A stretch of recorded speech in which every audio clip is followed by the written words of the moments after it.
patriarchy is not just about oppressing the woman. Patriarchy is also about giving her a safe nest.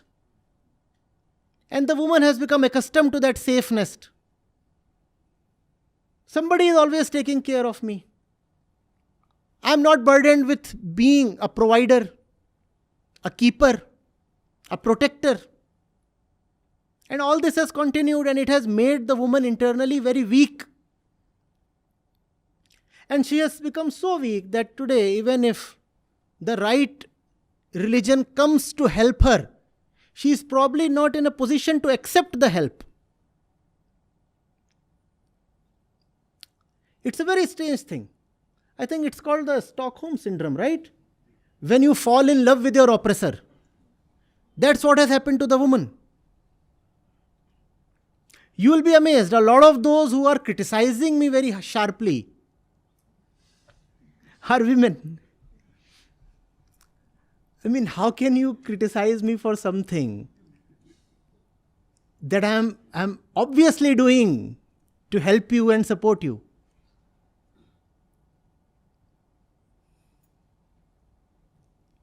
Do you understand this? It's a very, very tragic thing that happens to those who are caged for long durations. Even if you open the door of the cage, they will now not want to fly away. They have become accustomed to the cage. They have discovered security within the cage. And outside the cage are challenges and competition. Freedom is not really free. Freedom comes when you pay the price.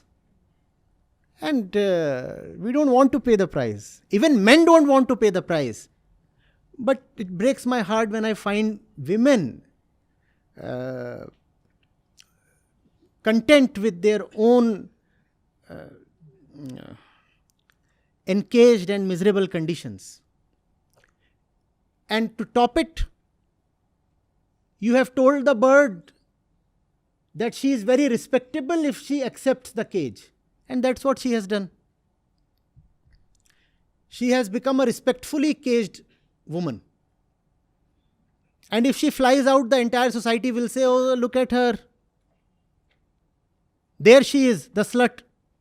And the woman does not want to be called that. And why does she not want to be called that? Again, that's a social value that's been embedded into her.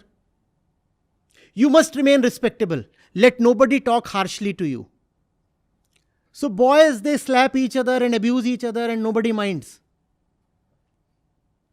But if you say one harsh word to a woman,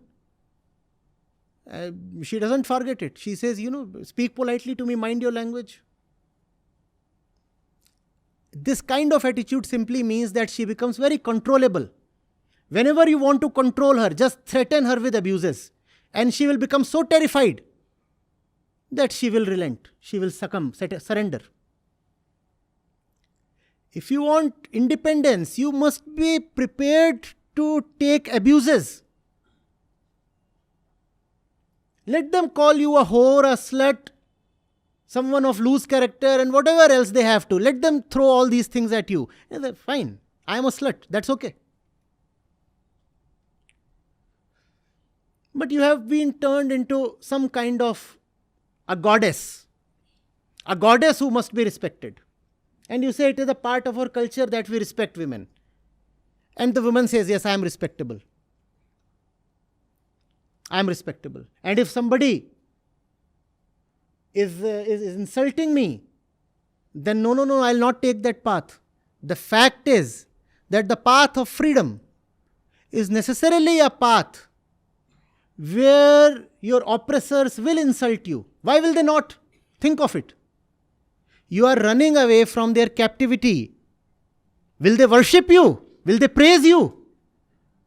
They will obviously throw abuses at you, and you have to be ready to accept all that. And you have to be ready for hardships. But again, in that, the woman's softness has been venerated. So she is told, you remain soft. Now, if she remains soft, how will she face the hard challenges of life? But you say the woman's glory lies in her softness. Look at her, how soft her emotions are. Look at how soft her cheeks are. Look at how glorious her long hair are. With all these things, how will you survive the challenges of real life, real society? Please tell me. All the time, if your hair are so long, all the time you are taking care of just your hair, how will you fight battles with such long hair? I'm using hair as symbol. Not really that I have something against. But please understand, her subjugation is so total, so complete, that it has become very difficult to liberate her. So much so that in the name of liberation, she starts doing awkward things. Instead of accepting real liberation, in the name of liberation, she starts doing very childish things. I am liberated, so I'll expose my body. No, it's okay, you expose your body, it's your body. But that's not called liberation. And all that is just a very childish tactic to avoid real liberation.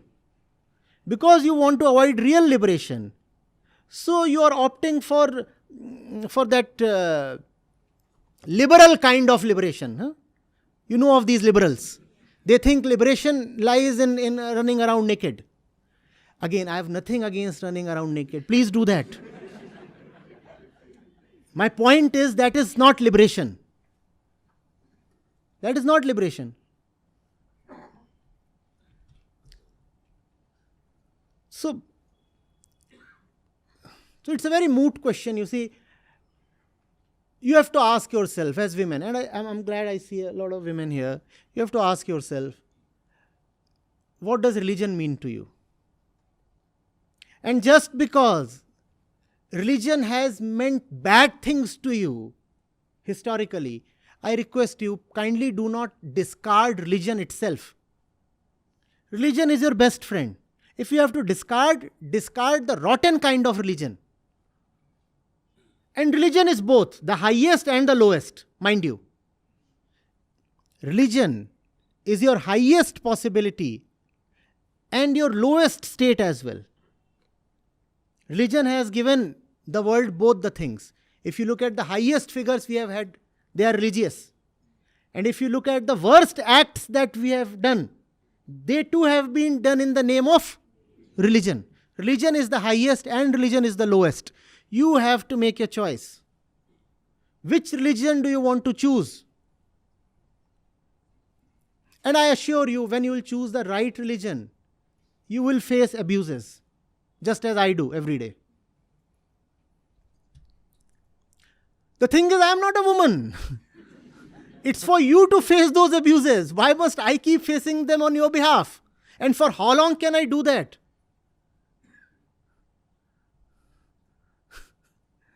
And when I face abuses on your behalf, and I look around, I do not find too many women coming around to support me. Not that I need your support, please. I am here to support you. I don't need your support. But just as assessment, just as a yardstick of how successful my work is, when I look around, I do not see women really rising.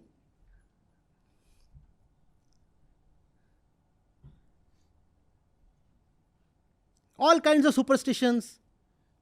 Who is supporting them? The women. And who is the victim? What kind of self-destructive attitude is this? What is this?